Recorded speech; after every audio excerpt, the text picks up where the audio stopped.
救我！你的兽魂已经枯了，救你也无用。你说什么？一个兽魂枯稀的废物，不配做我的契约者。我供养你12年，药草兽魂结晶，连突破王阶的机会我都给了你，现在你跟我说我不配？你供养我是你自愿，我可从来没有求过你。你说什么？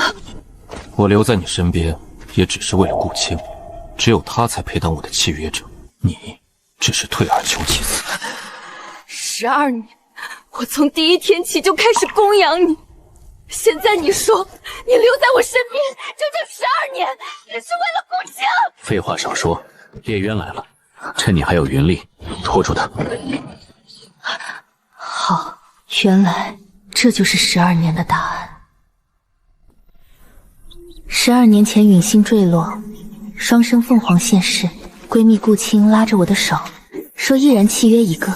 月月，这是对陨星凤凰，我们一人听约一个吧。月月最强了，双鸾体内有煞气，只有你能供养它。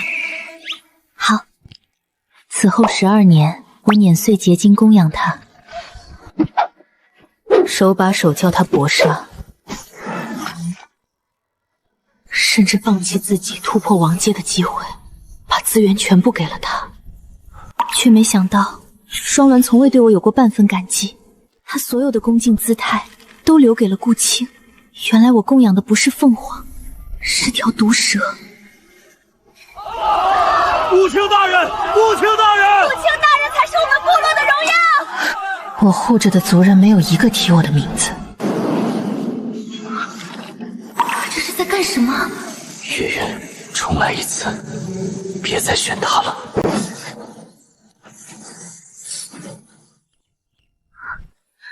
月月，是对陨星凤凰哎，我们一人契约一个吧。月月最强了，双鸾体内有煞气，只有你能供养它，你选双鸾吧。月月，我不要双鸾。月月，别任性，双生凤凰一冰一火，只有最强的战士才能供养双鸾。这里除了你，没有人能压住他的煞气。我是为了大家好。为了大家好，那你为什么不自己契约双鸾？我的兽魂不如你强，供养不了他，这也是没办法的事。所以你契约完好的岩凤，把残破的双鸾推给我，这叫为了大家好？你的善良难道只停留在嘴上，口口声声说是我最好的姐妹？你真是好算计。这话说的倒是有点道理。月月，你在说什么呢？我们是最好的姐妹，我怎么可能害你？双鸾虽是残凤，但你供养她，她日后一定会报答你的。报答？报答？用上辈子的背叛来报答我吗？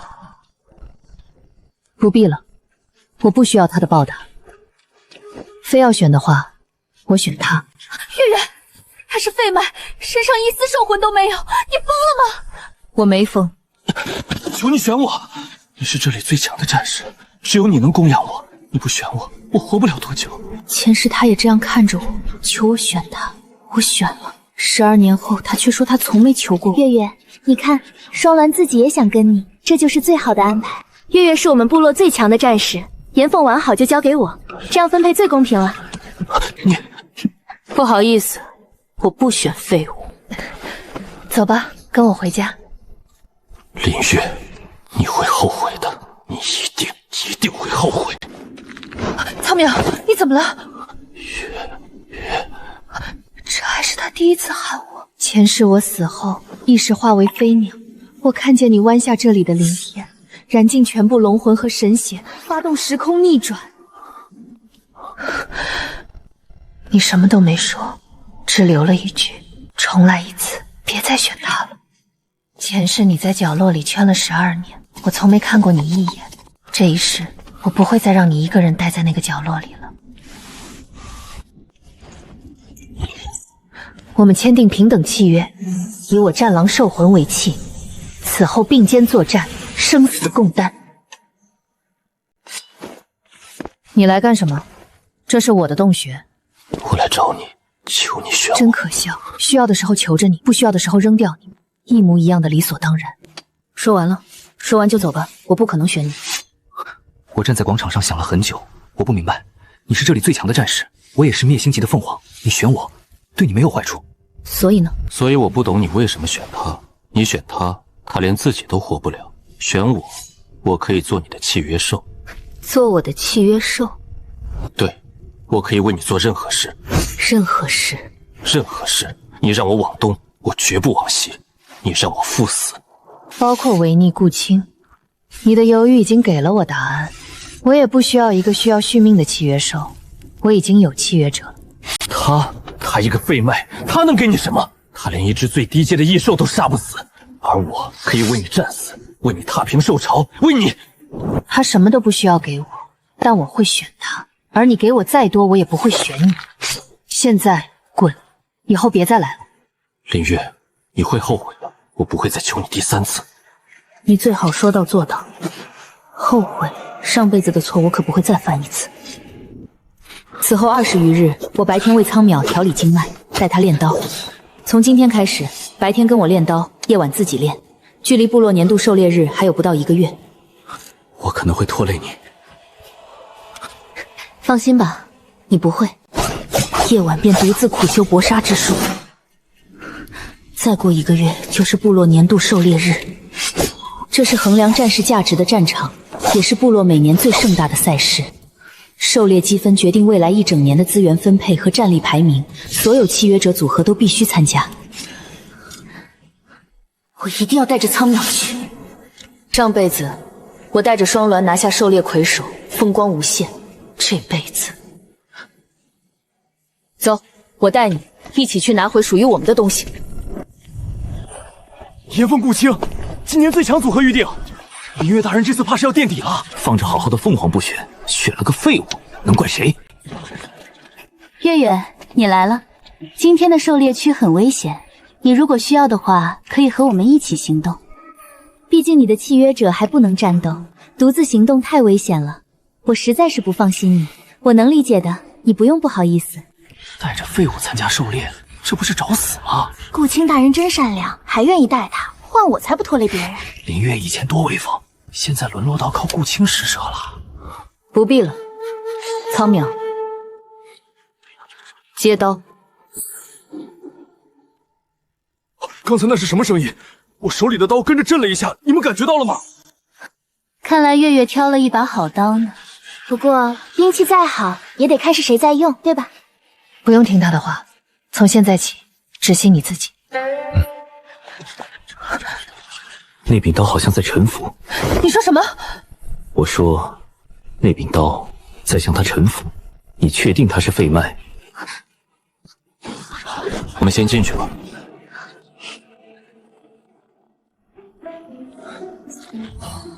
还能走吗？能。这也叫能？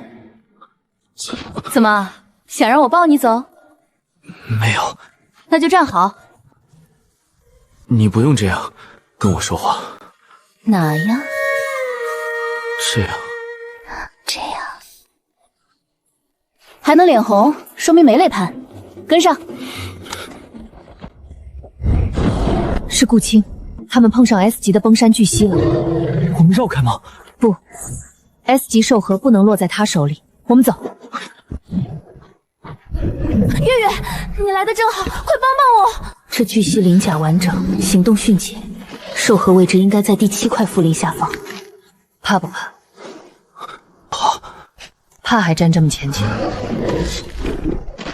但我更怕你受伤。你跟在我身后。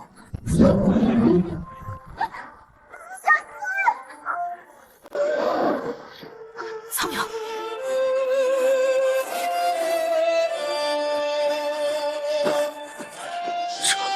这不可能！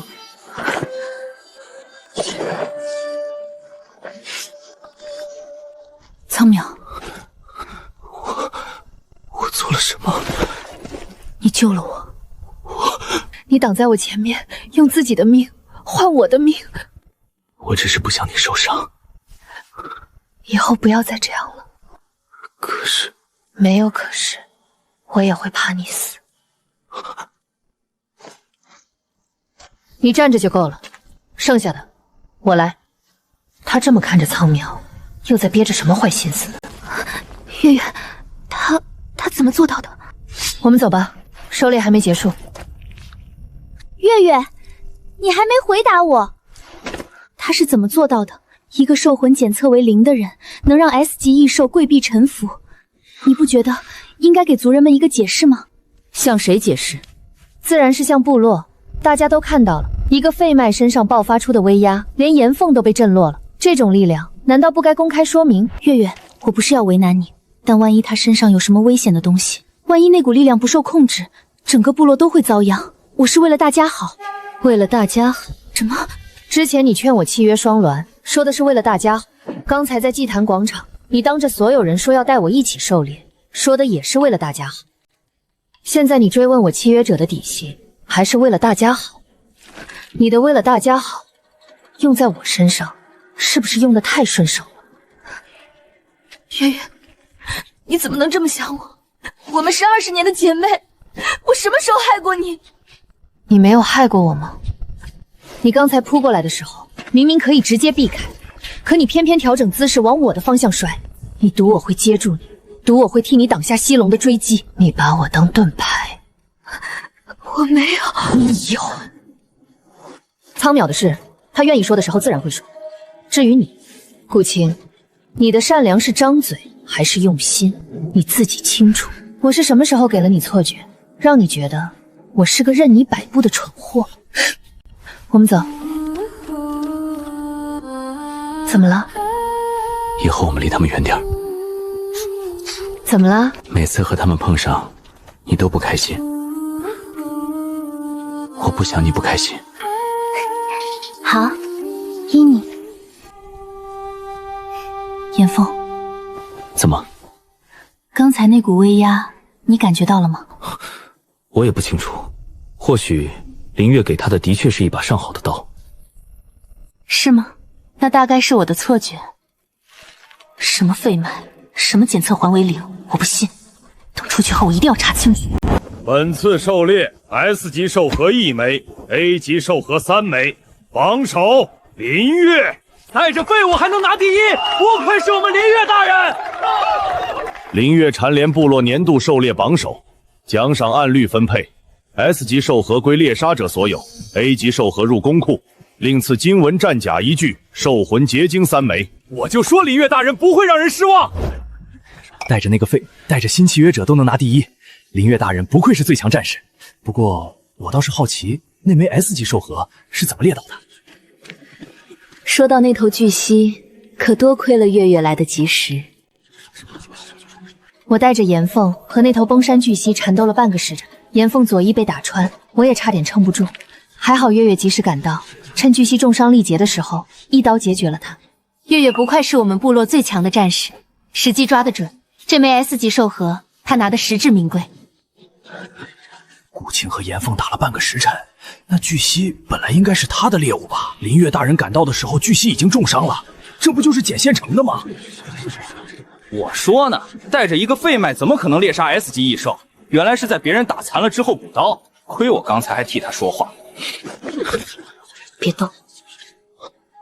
月月，我敬你一杯，你是我最重要的人，看你拿下榜首，比我自己拿第一还高兴。只是下次别来那么晚了，我一个人撑得实在辛苦，差点就撑不到你来呢。你说你缠斗了半个时辰？是啊，严凤的伤你也看到了。那你倒是说说看，那头巨蜥的兽核是在哪个位置？第7块腹鳞下方，一刀毙命。你既然缠斗了半个时辰，应该知道它腹鳞有多少块吧？正面几块，侧面几块？对啊，缠斗半个时辰，怎么会连鳞片数都说不出来？顾青大人，你倒是答呀！正面6块，侧腹9块，第7块腹鳞下方确实是兽核所在，但我们没能攻破他的防御。那一刀是你刺的，不是我。兽核归你，我没有异议。好久。你刚才心跳很快，被气的。那为什么不让我说话？你能说什么？骂他不要脸。下次吧，骂人这种事我亲自来。去试试那个废物。不管用什么方法，我要知道它到底是什么。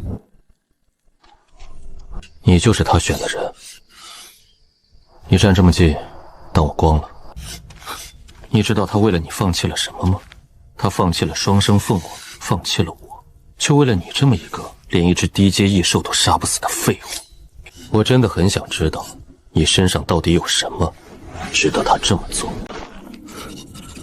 连我的威压都感觉不到，你真的连最低等的兽魂波动都没有。你说完了吗？你说什么？你说了半天，无非是想告诉我很弱。你不说我也知道，但你有没有想过，你口口声声一个废成这样的人都值得他选，那你得多失败，才连被选的资格都没了。你再说一遍。我说，你连一个废物都不如。你信不信？今晚我就让你交代在这里。来，只要你敢在他的地盘上动手。一个废物还用不着我动手。怎么样？什么都没有，威压我都放到第3层了，他连眼皮都没抬一下，要么是感觉不到，要么是吓傻了。不管是哪种，都是个彻头彻尾的废物。你确定一丝变动都没有？一丝都没有。我用威压探了他全身经脉，空的比普通人还干净。辛苦你了。狩猎时他挡住巨蜥的那股威压，连岩缝都被震落。一个废人怎么可能做得到？或许是你看错了，当时情况混乱，岩凤受伤，你也在流血。人在恐惧的时候容易夸大自己的感受。你不了解他，可我了解。什么意思？20年来，他对我言听计从，我让他把资源给我，他就给了。他从来没有拒绝过我的任何要求，一次都没有。但这几天，他看我的眼神，那不是我认识的林月。他看我的时候，像在看一个陌生人，或者说，像在看一个敌人。你太多心了，一个废脉而已，就算拿了狩猎榜首也是靠捡漏，不足为患。或许就是你想多了，龙族血脉早在1000年前就绝迹了，怎么会在一个废脉身上？当时那股威压我也没感觉到，可能只是巨蜥临死前的挣扎，你把它误认成了别的东西。严凤，你今天在广场上为什么帮他？不是帮他，是陈述事实。那枚兽核确实是他的。我需要那枚兽核，你不明白吗？他把 S 级兽核拿走，我的狩猎积分就会落后，下一次资源分配，好的东西都会先到他手里。我们的积分已经足够拿下第2，你的资源不会少，一枚 S 级兽核改变不了什么。你说的对，是我太紧张了。20年了，我处处替他操心，他忽然对我冷下来，我反而不知道自己哪里做错了。少兰，你也辛苦了，早点休息吧。好。我本来的计划天衣无缝，我契约完好的岩凤，林月接下残配的双鸾，各取所需。他供养双鸾，我坐收渔利。可他偏偏不按我的路走，他选了那个废物，选了那个检测环为0的废物。他看我的眼神像换了一个人，这个变数怎么都让我不安，我一定要做点什么。你体内的力量那天在密林里释放过一次，但那是被动释放。可我不记得了，我只记得那头巨蜥要扑向你，然后就不记得了。现在你要学会主动控制它，该放的时候放，该收的时候收，不然下次它再自己跑出来，你的身体未必扛得住。闭上眼，感受你胸口那片龙鳞的位置，试着把里面的力量引到指尖。还不够，需要精准到每一根手指。再来。紧张什么？没紧张。那你掌心出什么汗？用龙魂之力拖住它，不让它落地，不能用另一只手，只能靠力量的精准控制。继续。练到什么程度了？才1片啊，不过也有进步了。明天会是2片。月月，我好像一直都没问过你，你当初为什么会选我？因为你前世为我死了，但我现在不能告诉你，那是你还没准备好承受的记忆。因为我不喜欢那极浅的，近乎眼直凤凰呗。我会努力变强的，不会辜负你的选择。下一次不要让我站在你身后，让我站在你旁边。你现在不就在我旁边吗？听说他带着那个废物拿了狩猎榜首，不过是运气好罢了。自暴自弃选了死脉，现在死撑着面子，最强战士的锐气都没了。贼长在他们身上，我们不听就好了。浪费部落资源，带着一个废脉占着最强战士的位置，不如把资源让给有能力的战士。林月大人，我有一句话想问，你带着苍淼浪费部落资源，是不是该把更多狩猎份额让给有能力的战士？这话过分了。月月是我们部落最强的战士，带着谁契约是他自己的事。只是培养一个没有兽魂的契约者，确实不容易。月月，如果你真的需要帮忙分担资源压力，我可以替你向大长老申请，把下次狩猎的 A 级兽活优先分配给你。顾青大人这话说的倒是得体，林月带着废脉多拿一份资源，确实说不过去。问题是，谁不知道林月以前是顾青最好的姐妹，现在连顾青都替她说话了，可见她自己那组确实不行。还有谁想问？一起问。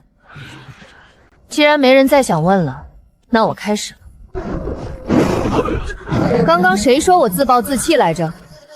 有的人把凤凰当宝，那是他自身没有实力，而我并不需要一只残损的凤凰来证明自己的价值。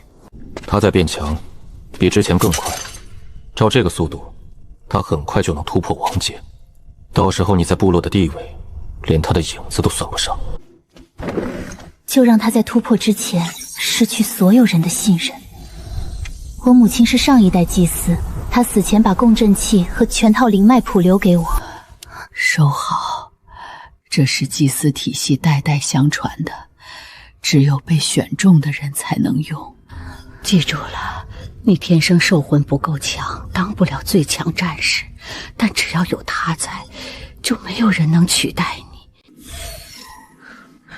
林月从小就能打，我从小就打不过他，但那又怎样？他靠拳头，我靠脑子。这共振器在我手里，就等于部落的灵脉在我手里，他再强也防不住从地底下涌出来的东西。感觉到了吗？他在拒绝我。感觉到了，他在召唤我。你呢？你一个人在这里？你放心进去吧，这道门只有龙族血脉能进，外族靠近会被龙威反噬，我进不去了。剩下的路你自己走。你之前说里面有我需要的东西，有你封印的力量，尽可能的吸收进去。去吧，我就在这里等，拿到东西就出来，别在里面发呆。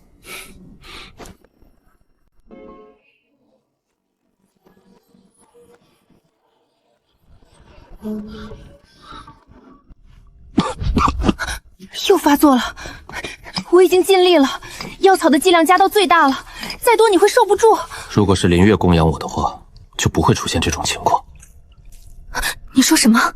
他的战狼兽魂可以压住煞气，你的微末治愈术只能延缓，却不能根治，这就是区别。我的治愈术，微末。我说错了吗？这么久了，你除了让我吃药还会什么？从来没有人用这种语气跟我说过话。双鸾，虽然你不是我的契约凤凰，但你别忘了是谁在陨星下选了你。你凭什么这么跟我说话？你身上的煞气是我用命在续，我不眠不休给你配药。你续我的命，是因为你需要我的战力，不是因为你在乎我的生死。不是。那你当着大长老的面向我正式契约？你不肯跟我契约，因为契约需要共享兽魂，你怕我把你治愈术只有半截的事看穿，对吧？这些话你憋了很久吧？你去哪儿？去找药。既然你的医术止步于此，我只能自己想办法。林月，这一切都是因为你，你让我颜面尽失，你给我等着！你的身体怎么这么烫？被龙骨头烤的。还有力气开玩笑，看来死不了。苍淼，回答我，你怎么样了？大半个龙魂已经归位了，力量吸收了7、8成。那剩下的呢？最关键的没能吸收，最后那部分龙魂，他说我心脉不够强，受不住，强行吸收会经脉寸断。那就下次，活着比什么都重要。可是，没有可是，7、8成的龙魂足够你用了，剩下的等你心脉养好了再说。月月，你在外面等着着急吗？不着急。月月，你真的很不会撒谎。我刚刚出来的时候看到你的手指在敲刀柄，你恐怕自己都没发现，你只在等得很焦心的时候才敲。闭嘴吧，省点力气走路。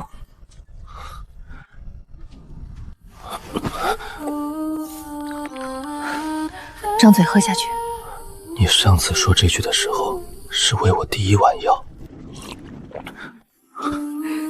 你在做什么？用战狼兽魂帮你梳理龙息，别动。会伤到你吗？不会。那你的手为什么在抖？被你烫的。别说话了，快闭眼。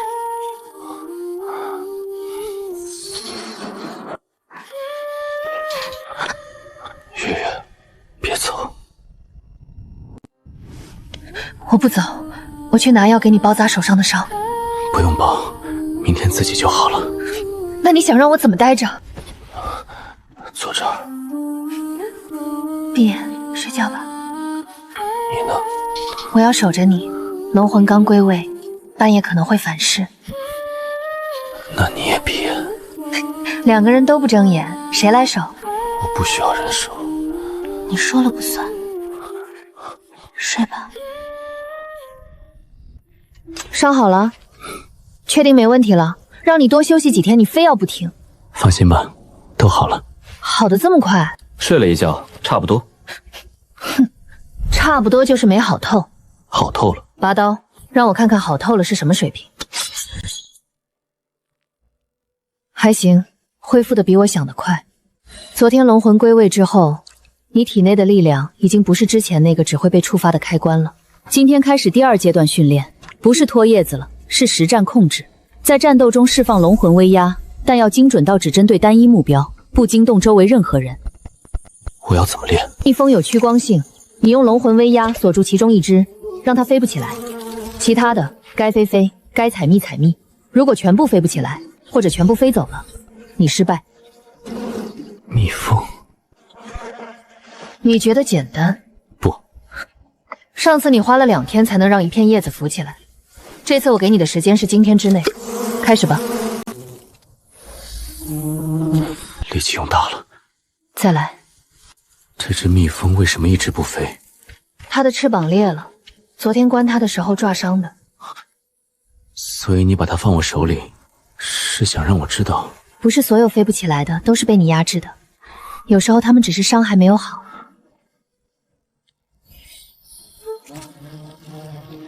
它动了。看来今天的训练你提前合格了。我还没让单只蜜蜂落地。你做到了更难的，压制是减法，治愈是加法。减法只消耗你已有的东西，加法需要你理解力量的本质。你刚才用了龙魂的治愈之力，说明你已经不是在控制它了，你在理解它。月月，我现在不是废麦了，我可以保护你了。你从来都不是。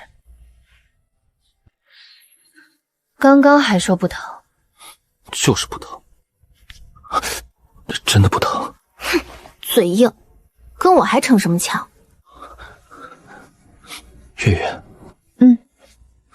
你真好看。练成龙魂之后，别的没长进，倒学会说些甜言蜜语了。你想听，我以后每天都和你说。行了，今天的话是不是攒了10几年的分量，一次倒给我了？回去包扎伤口，然后早点休息。明天的训练量翻倍，别说我没提前通知你。好，翻倍就翻倍。月月，我刚想起一件事，你还记得我们第1次见面吗？我一直百思不得其解，他对我用情至深，甚至能为我赴死，可我好像没做过什么特别的事。难道我们第1次见面的时候有什么我忽略了的地方？怎么突然问这个？刚才治那只蜜蜂的时候忽然想起来的。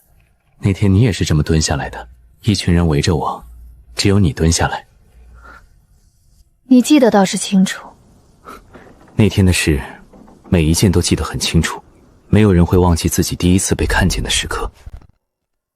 那我倒想问问你，那天在场的人也不少，几个战士都在，你怎么偏偏就记住我了？什么？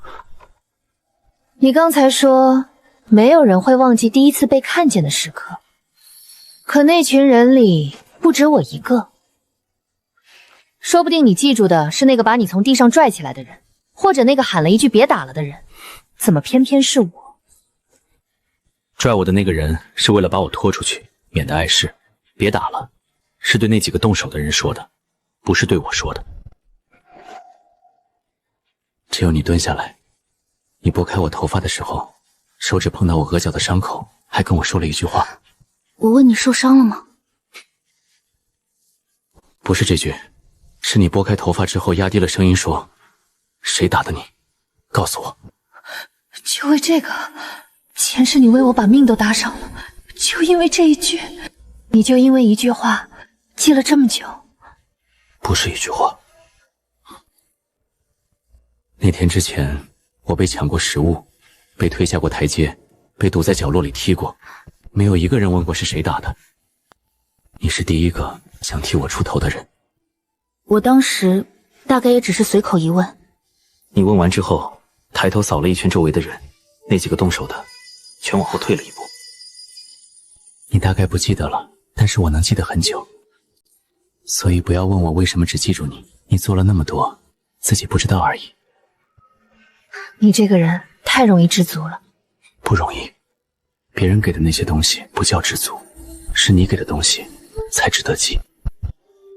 那你记住了，我不是因为你值得才选你，是因为你本来就不应该被丢在石柱后面。今天我们来实战，你攻我挡，我挡完还手，那我还手的时候你也得挡，谁也不许只挨打。学会讨价还价了。行，来。这刀太客气了，没吃饭。先试试力道，怕你没准备好。这还差不多。你刚才第三刀扫的时候，手腕抖了一下，是故意卖破绽给我。被你发现了，那你为什么不刺？怕你还有后手。聪明。再来，这次不许收力，谁先收力，谁今天负责把训练场的落叶扫干净。扫落叶，这惩罚也太轻了。那加一条，输了的人今晚不准睡床。那我不能输。巧了，我也是。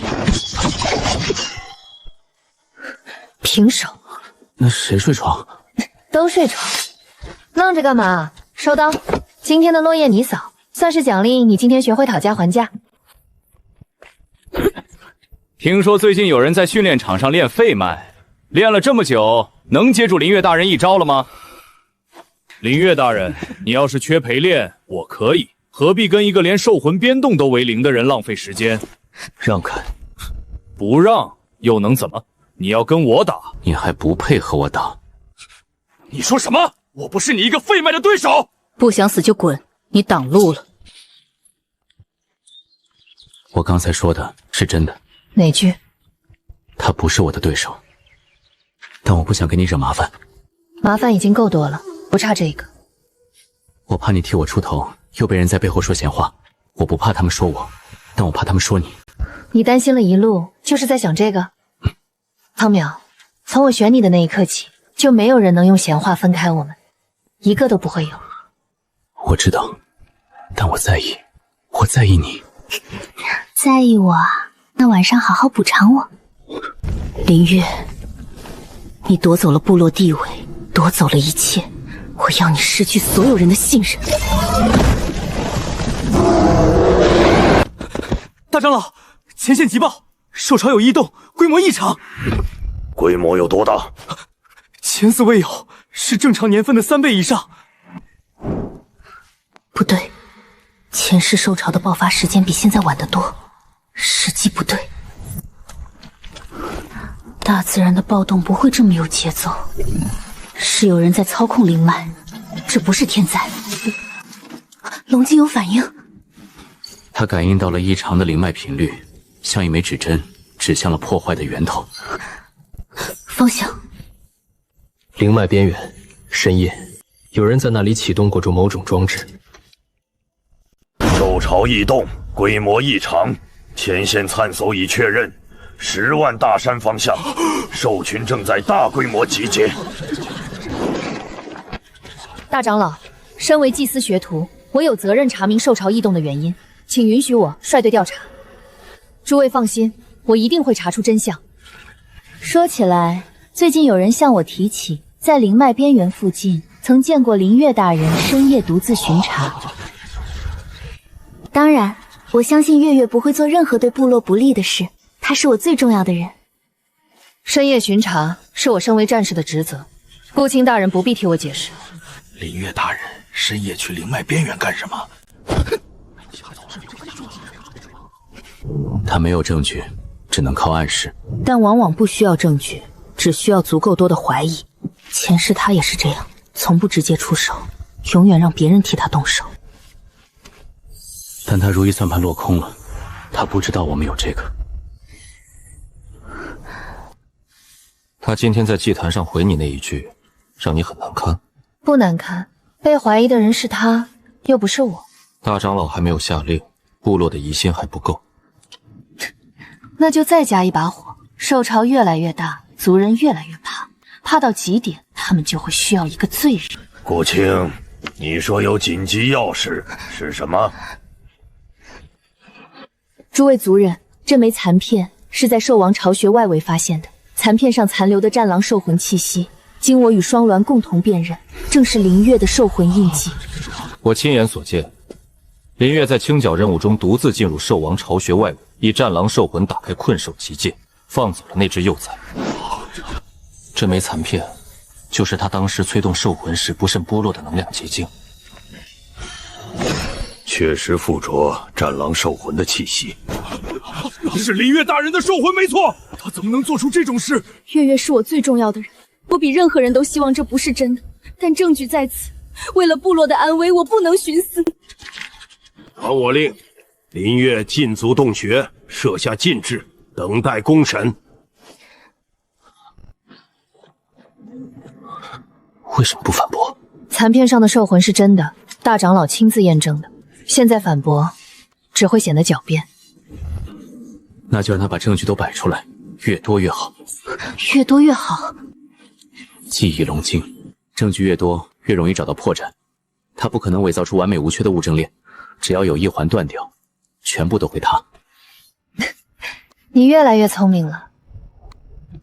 月月，我真的很痛心，但为了部落，我必须站出来。你知道的，我是祭司学徒，这是我的职责。顾卿，你还真是一点都没有变。月月，你在说什么？永远都是那套说辞，你没说腻，我听都听腻了。能不能换点新鲜的？下次公审的时候用得着。月月，我是来帮你的，如果你有什么隐情，现在告诉我，我可以在公审上替你说话。不用了，公审那天该说话的人会说话，但不是你。他慌了。龙晶感应到的灵脉波动的频率和共振器的频率完全一致。公审那天，我会激活它。你确定是林月放走的？双鸾亲眼所见，你不信他，还是你不信我？我没有说不信，我只是想问清楚。我知道你不愿意相信，月月是我最好的姐妹，我也不愿意相信。但有些事不是不信就不存在的。你说的证据到底是什么？公审上你都会看到的，每一样证据都指向他。严峰，我什么时候骗过你？我做的每一件事都是为了部落，这次也一样。等公审结束，你会明白的。我从来没有害过他，是他先背叛了我们。好，我会等公审。月月，我要离开部落几天。是要去龙面遗迹里完成最后一步吗？龙晶在呼唤我，龙眠遗迹里有我需要完成的最后一步。如果我的身体承受不住完整的龙魂传承，没有如果。你上次从遗迹里走出来，满脸虚汗，站都站不稳。你说大半个龙魂已经归位了，剩下那点儿难不倒你。上次你能走出来，这次也能。等我回来。快点回来。月月是我最重要的人，所以我必须为了部落亲手站出来指证他。你已经练了10遍了。明天的公审不能有任何破绽。大长老的眼睛不瞎，族人的耳朵也不哑。只要公审通过，林月将被剥夺战士资格，你将成为部落唯一的希望。对，唯一的希望，再也没有人能挡在我前面。你比我想的要狠。是你说的，如果是林月供养你，就不会出现这种情况。我只是在弥补我当初选错了。这枚残块是在兽王巢穴外围发现的，上面附着的战狼兽魂气息，经大长老亲自查验，已确定为林月的兽魂印记。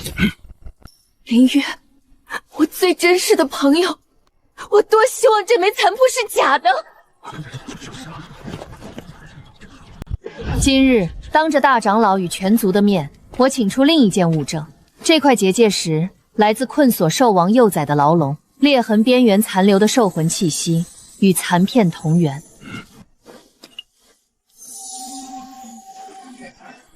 是同源，皆是林月的战狼兽魂。残片和结界石都对上了，这可是铁证。顾青大人还替他说话，真是仁至义尽。月月，证据在此，你若有什么隐情，现在就说出来，我愿意相信你不是故意的。你说完了？2件物证，一枚残片，一块结界石。残片上有我的兽魂气息，结界石上也有，所以一定是我放走了兽崽。那么问题来了，结界石是困锁牢笼的核心，要打开牢笼，必须先破坏结界石。而破坏结界石需要近距离释放大量兽魂。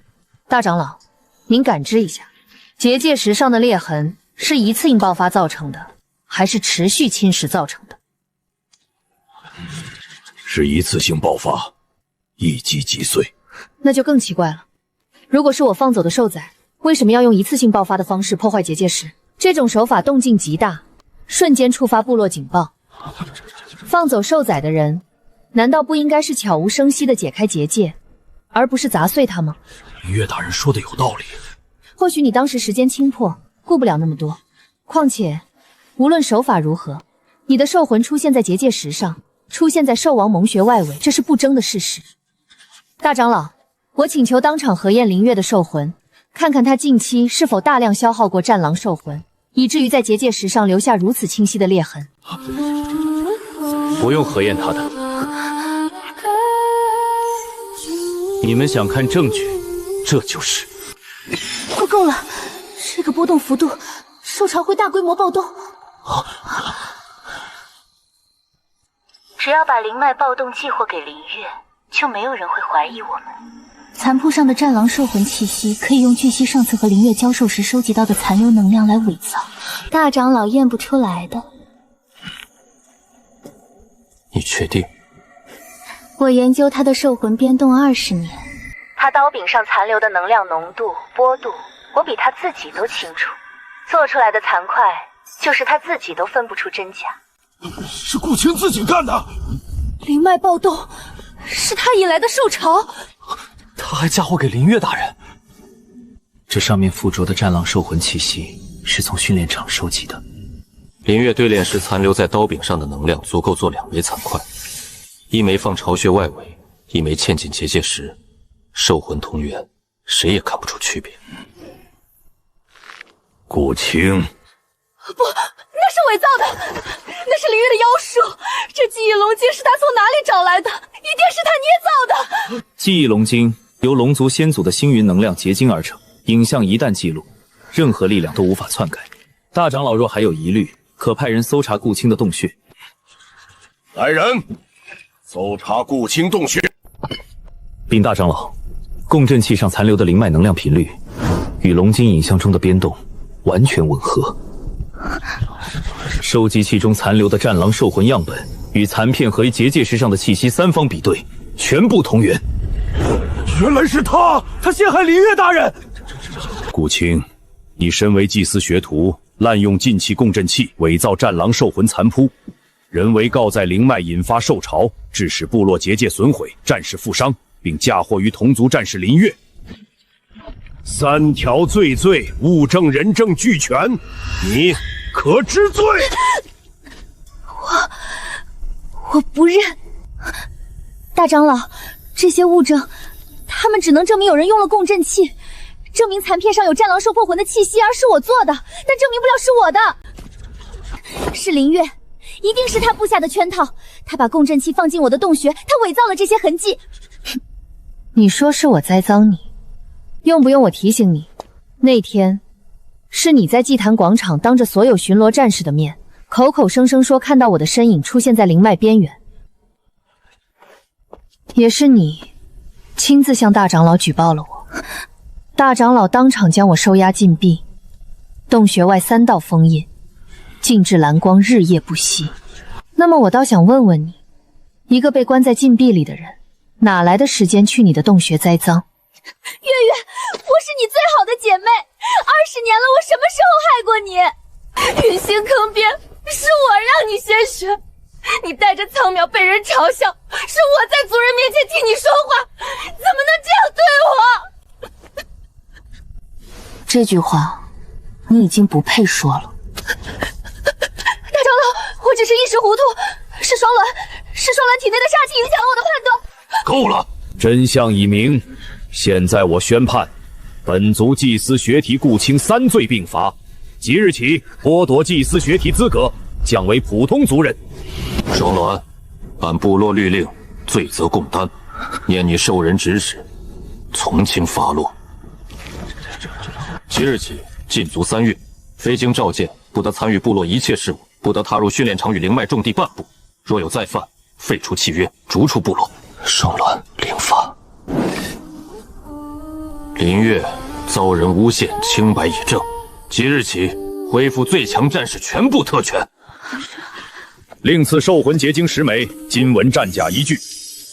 从今日起，你在部落中的地位与本长老平起平坐，你的话就是老夫的话。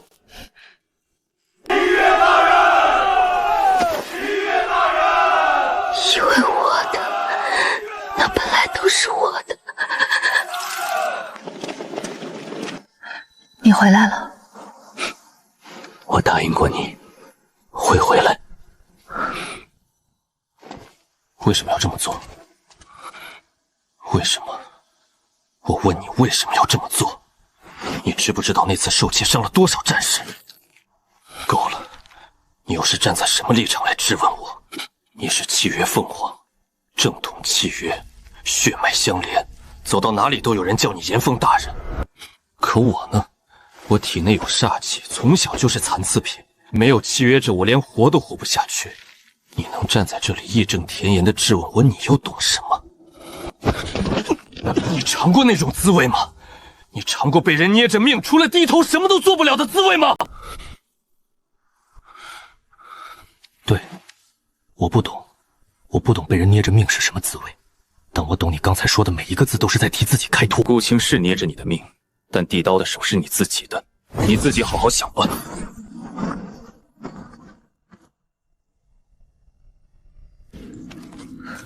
这是我在黑市上花了3年积蓄才弄到手的东西。卖家说，它来自10万大山最深处，是上古兽族留下的遗物，能直通兽王领地。当年我只是想给自己留一条后路，没想到真的有打开它的一天。苍狼部落，顾青，我要跟你谈一笔交易。人类找我谈交易，有意思，说。林月身边有一个少年叫苍淼，他不是废脉，他体内有龙族血脉，我亲眼看见他在狩猎区让 S 级异兽跪服。他是林月的契约者，除掉他，林月就不足为惧。你们要统治这片星域，龙族是唯一的威胁，我帮你们除掉他，你们帮我除掉林月。龙族血脉，1000年前就该灭绝的东西，你说他还活着？就在我眼前活着，我看得够清楚了。如果真是龙族余孽，确实比吞掉几个部落更让我感兴趣。你是个有意思的人类。好，我会派人来，但你要记住，如果你敢骗我，我会亲自来找你。林月，你夺走了我的一切，我要你也尝尝失去一切的滋味。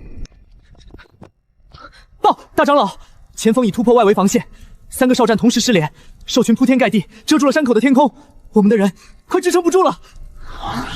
传令，全员备战。即日起，任命林月为前线总指挥，统帅部落全部精锐，正面迎击兽潮。后勤调配、战力部署，悉由林月决断。林月领命。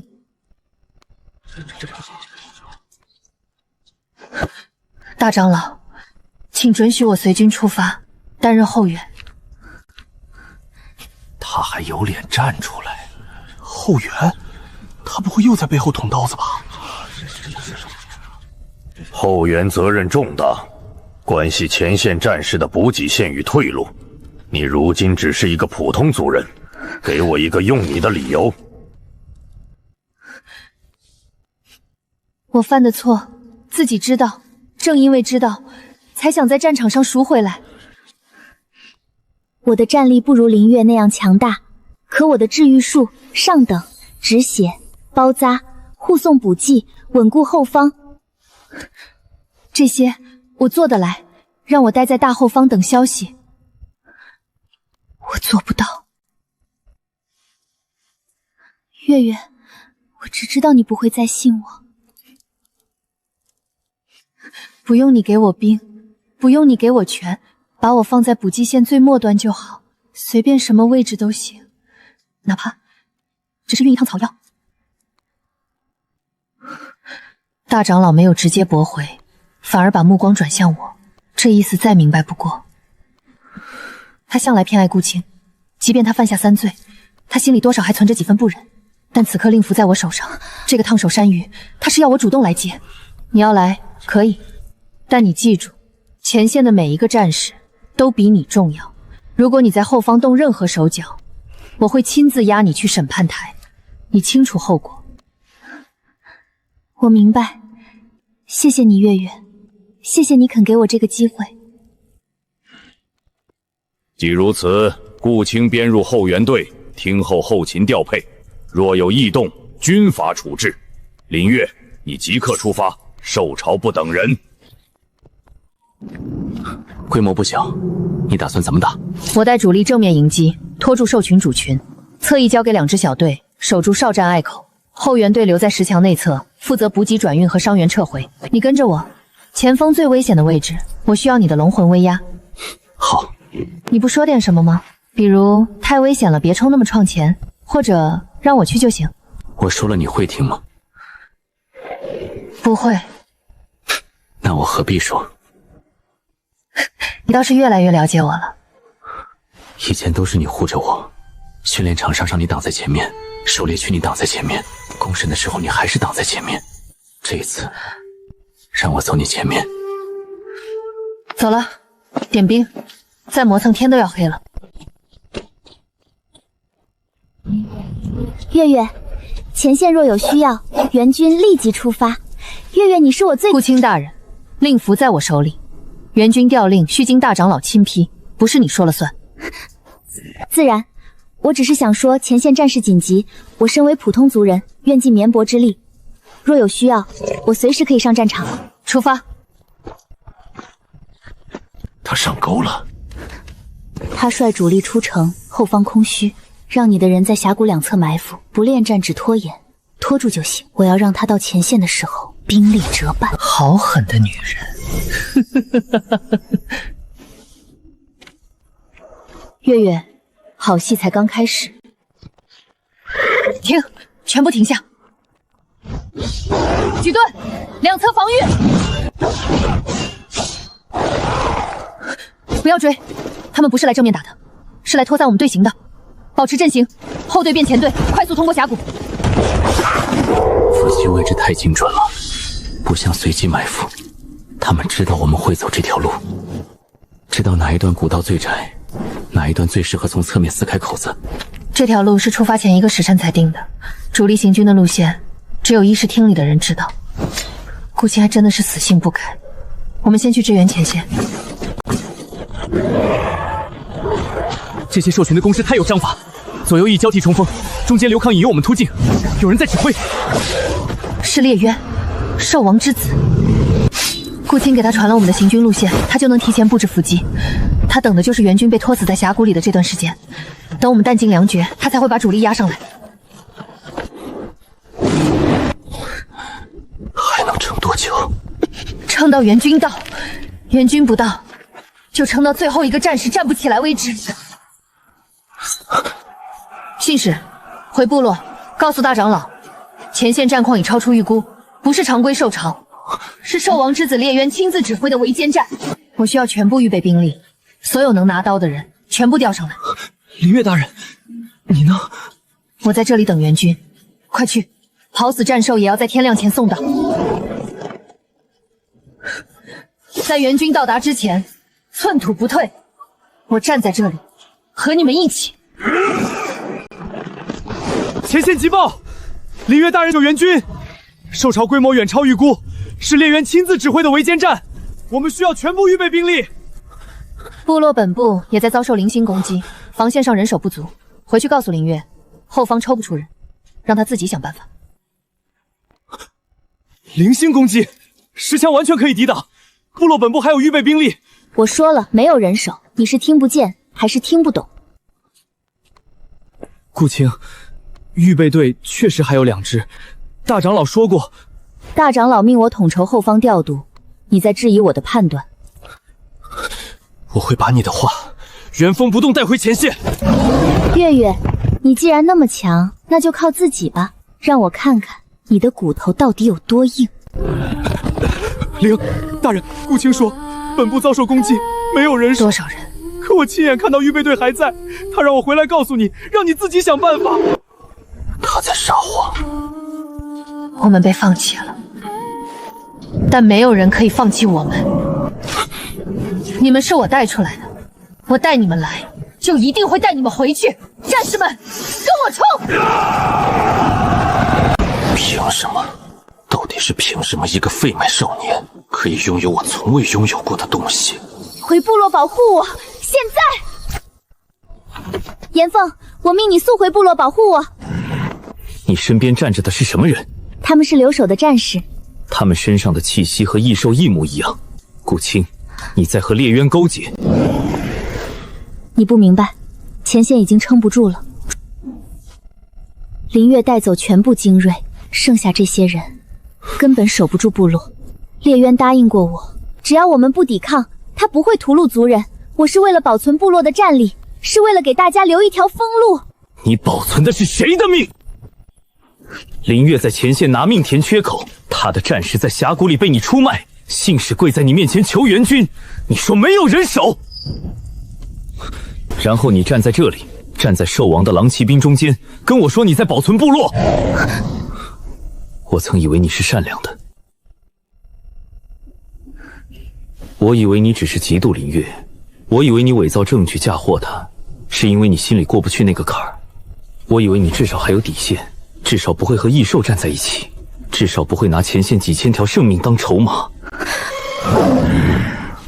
我错了，你不是善良，你是从来不知道什么叫底线。严凤，你去哪儿？严凤，你敢飞走？我是你的契约者，你给我回来！苍苗，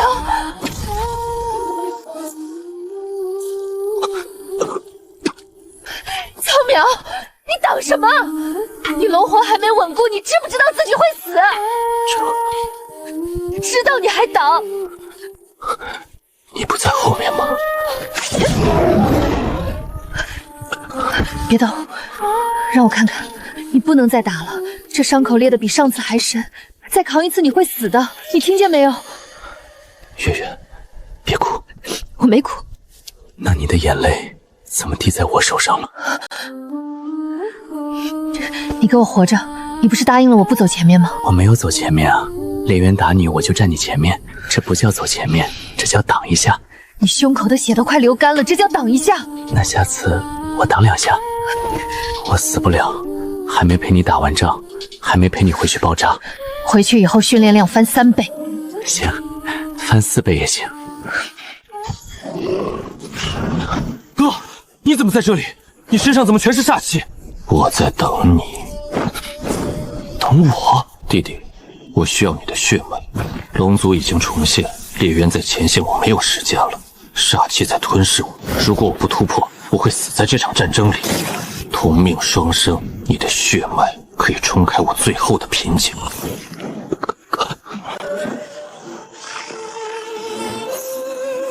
龙，那是所有血脉的源头。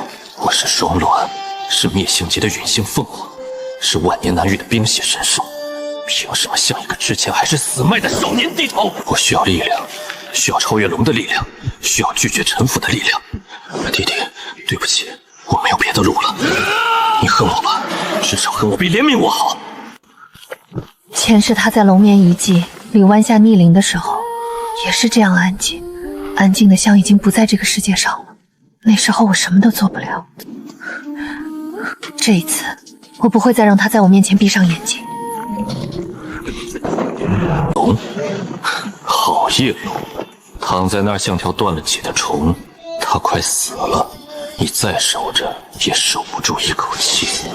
我能帮你，现在我有半神阶的修为，煞气也好，兽潮也好，烈渊也好，只要你肯选我，这些东西我替你扫平。你不用喜欢我，我只是想站在你身边。你为什么不看我？我吞噬了亲弟弟，才换来这些力量。我把自己毁成这样，就是为了能堂堂正正的站在你面前，跟你说我有用了。可你呢？你连看都不看我一眼。他一个快死的残躯，到底凭什么？凭什么让你三番两次挡在他前面？凭什么他什么都不用做就能被你选上？我做了所有能做的事，你连一个余光都不肯给我。你说完了吗？你跪着求我选你，追到洞口求我选你，吞噬了你弟弟还来求我选你。你说你能替我扫平一切，不好意思，我并不需要。你要的不是契约，是赢。赢过苍淼，赢过那些看不起你的人，赢过你自己的不甘心。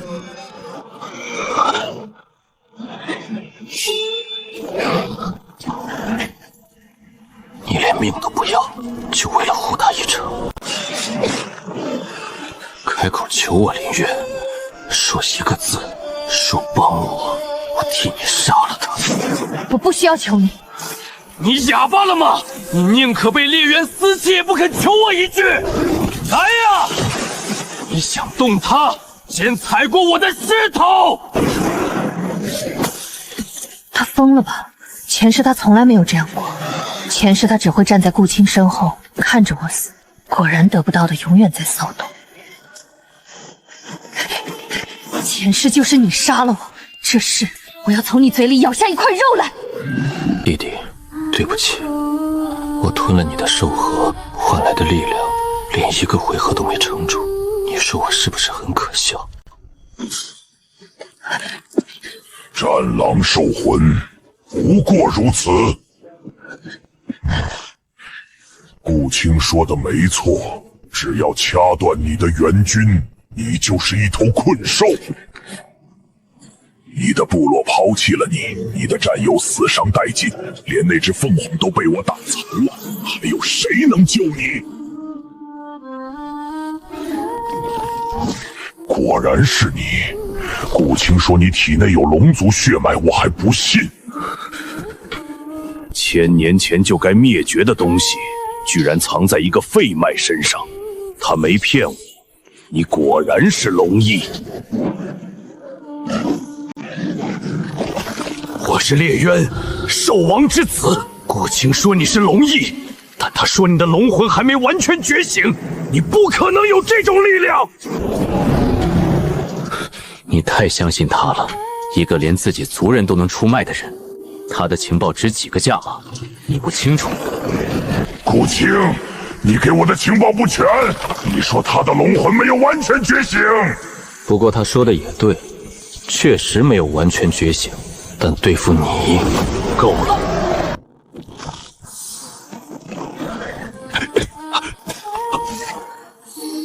那是苍淼，他身上不是检测环为0吗？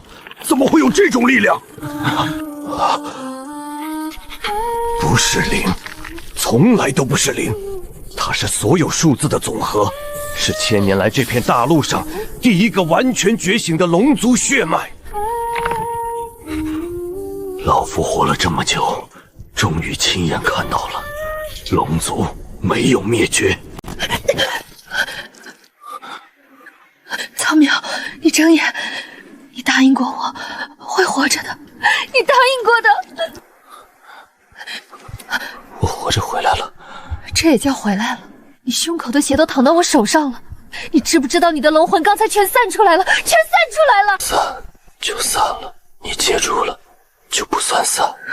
你说不算就不算，这次你说了不算，我说了算，你活着才算回来。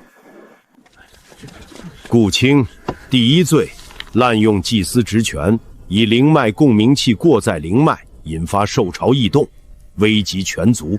第二罪，伪造物证，以能量收集器伪造战狼兽魂残片与结界石裂痕，栽赃嫁祸部落最强战士林月。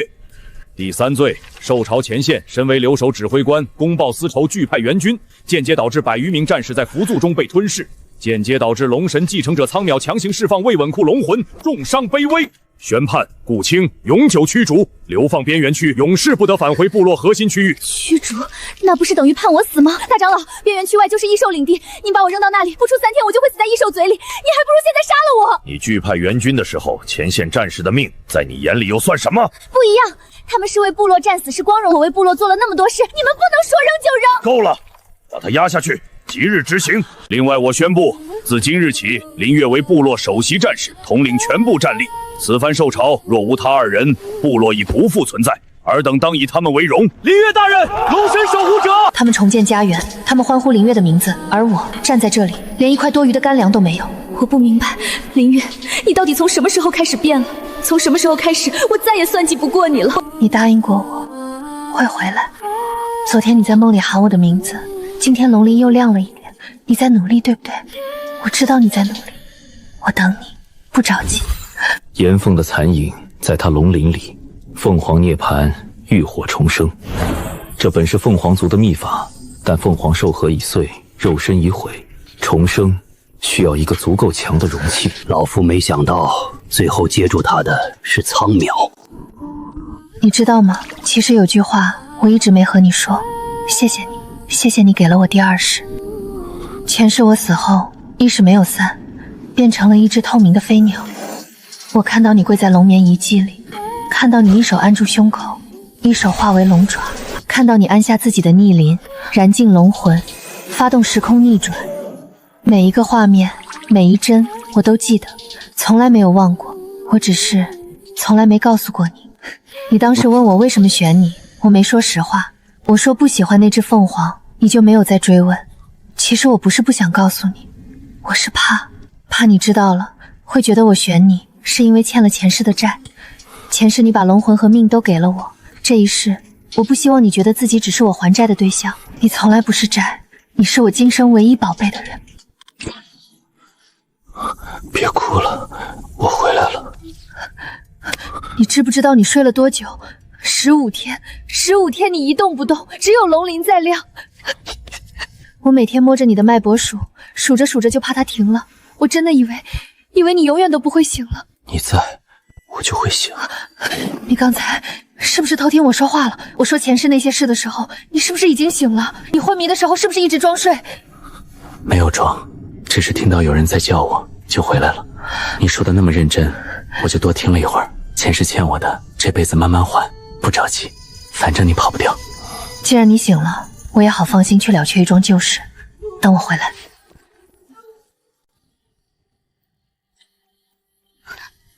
月月，你来了，我就知道你会来，我就知道你不会真的把我丢在这里。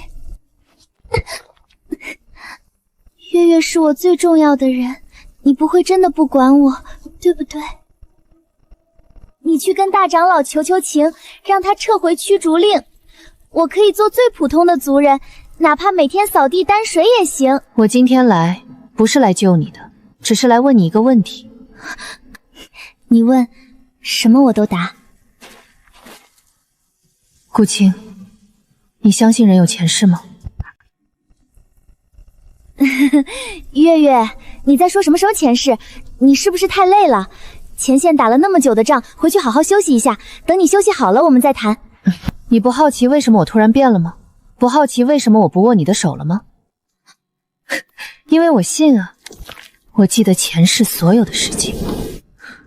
我记得前世你在陨星下伸出手，把残破的双鸾塞给我，你说只有你能供养它。我答应了，和他签订了供养契约。我用了12年供养他，碾碎兽魂结晶，手把手教他搏杀，放弃突破王阶，把全部资源堆在他面前。你知道后来发生了什么吗？我来告诉你，12年后，在兽巢前线，他看着我死在烈渊爪下，转身飞走。而你呢？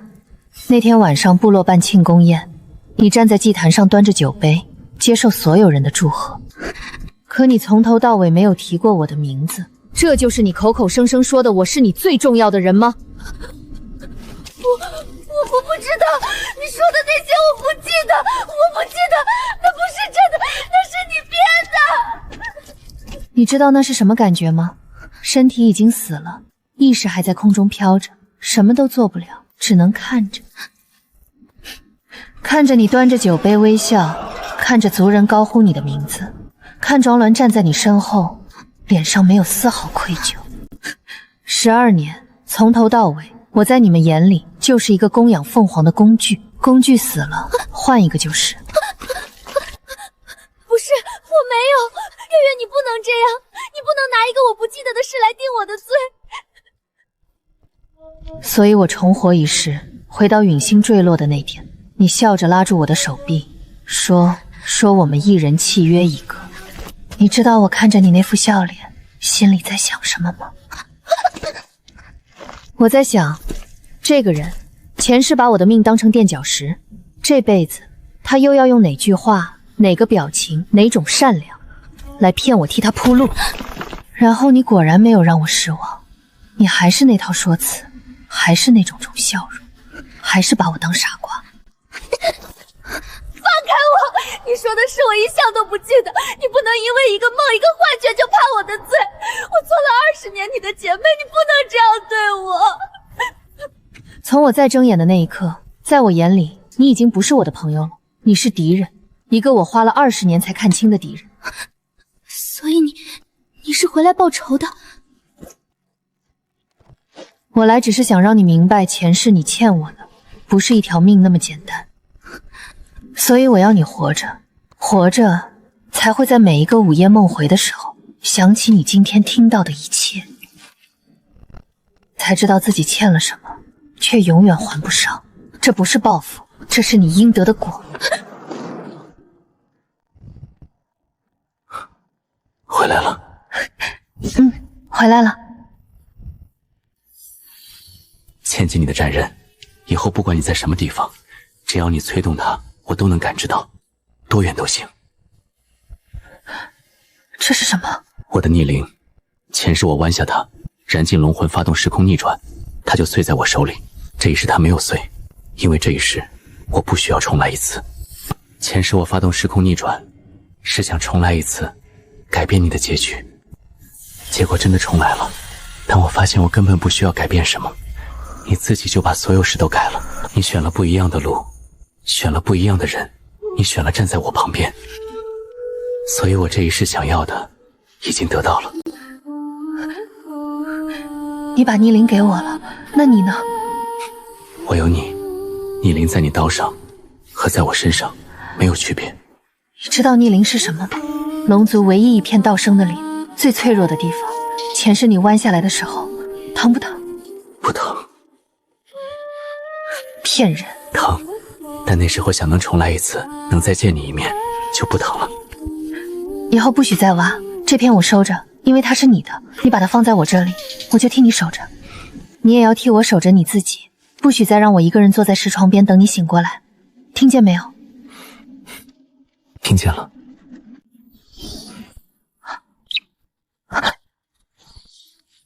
它在恢复，还需要时间。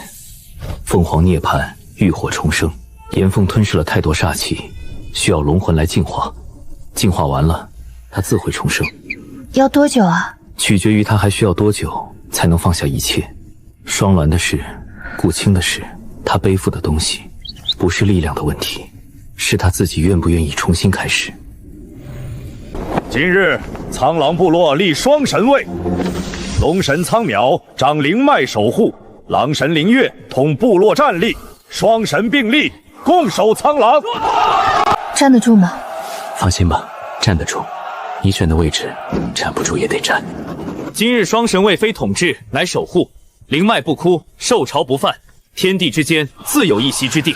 兽神星域万年来没有龙神，如今终于有了。你这小子，当初在祭坛上拿出龙晶的时候，老夫就知道，你不是废脉，你是苍狼部族的变数。而他是从一开始就看准你的人。老夫这辈子见过太多天骄，但你是唯一一个从负数开始的。你走过的路比那些生来就站在高处的人远了不止1倍。老夫服你，不是因为你强，是因为你扛得住。所以这一声龙神，老夫叫得心服口服。那我收下了。听到了吗？他们叫你龙神，以后部落的祭祀、灵脉的守护，全都归你管。那你呢？我管你啊。这片灵脉我守，这个部落我守，我也守。魂能净化残魂，但没法重塑凤骨。他现在就像一个装满了水的罐子，但没有罐子，没有肉身承带，再强的魂力也留不住太久。那要怎么做？凤凰涅槃、浴火重生需要2样东西：第一，龙魂的创生之力，用来催动涅槃法则；第二，同源的凤凰血脉，用来做引子，点燃涅槃之火。创生之力我可以，但同源的凤凰血脉，陨星凤凰双生同源，只有双鸾。双鸾，他应该在废墟区。他当时被烈渊打穿了左肩，坠落在废墟深处1个半月没人清理。如果他还活着，他应该还躺在那里。如果他已经死了，就只能用龙族的造物法则，但那是创生，不是涅槃。他会活着，但不再是原来的炎凤，是龙皇混血。炎凤是纯血凤凰，如果变成龙凤混血，他就不再是自己了。他会接受吗？他在说什么呢？他说不用去找双鸾。他说那个在废墟里躺着的是他亲哥哥，他怕你去了看到的是一具尸体，也怕你去了看到他还活着，却不知道该恨他还是救他，所以他不想让你为难，他宁愿变成龙皇混血，宁愿不再是纯血凤凰，也不想你再为了他们兄弟的事去涉险。那你呢？你不想做纯血凤凰了吗？炎凤，我知道你怕什么。你说不用去，不是因为你不想要纯血凤凰的身体，是因为你觉得我们现在去做这件事太危险，你宁可委屈自己。但你记不记得，你之前在脑海里跟我说过什么？你说你没有参与顾青的阴谋，但你也没有站出来阻止。你觉得自己欠林月的，现在呢？你想用不用去这3个字把你自己的命一笔勾销吗？他欠你的，你去跟他要；你欠我的，我不需要你拿命来还。况且你并没有欠我什么，你活着就是还了。废墟区煞气重，带上这个。到了以后先别靠近，让炎凤残影感应他的血脉。如果他还活着，龙魂印记会告诉我们；如果他死了，龙魂印记也会告诉我们。你呢？我留守部落，刚封了龙神，总不能第1天就跑出去。万一烈渊没死物，或者边境有变动，得有一个人在这里。你去废墟区找回他弟弟，我留在这里守好你打下来的部落。天亮前回来，不回来我就去找你。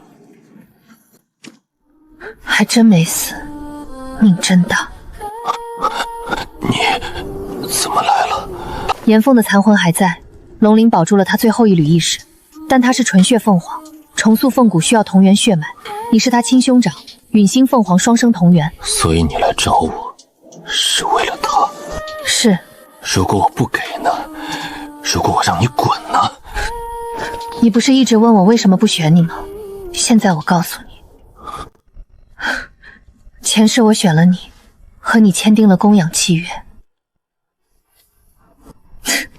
12年后，你亲口告诉我，我的兽魂枯了，不配做你的契约者。然后你转身飞走，让我死在烈渊爪下。现在的我是重生回来的人。所以你从一开始就知道？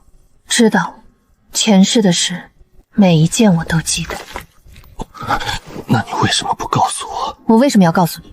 前世背叛我的人，这辈子我还要手把手教他怎么不背叛我吗？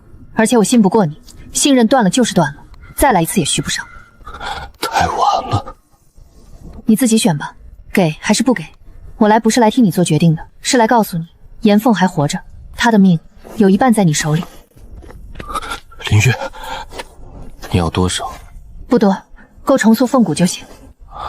是我困住了自己，他是我唯一的弟弟，他把命给了我，现在我还给他，拿走。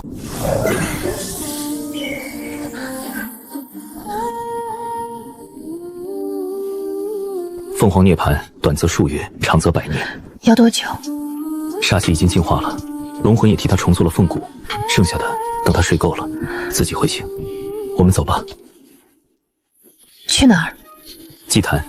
今晚有战后第一次篝火，大长老说所有战士都要到。你白天不在，不知道这事。篝火？上次篝火晚宴，有人趁我不在往我身上泼脏水。这次我要是不去，不知道又要传出什么。这次不一样，上次你一个人，这次我在，谁敢泼脏水，我让他扫1个月训练场。龙神大人滥用职权？不是滥用，是合理分配部落劳动力。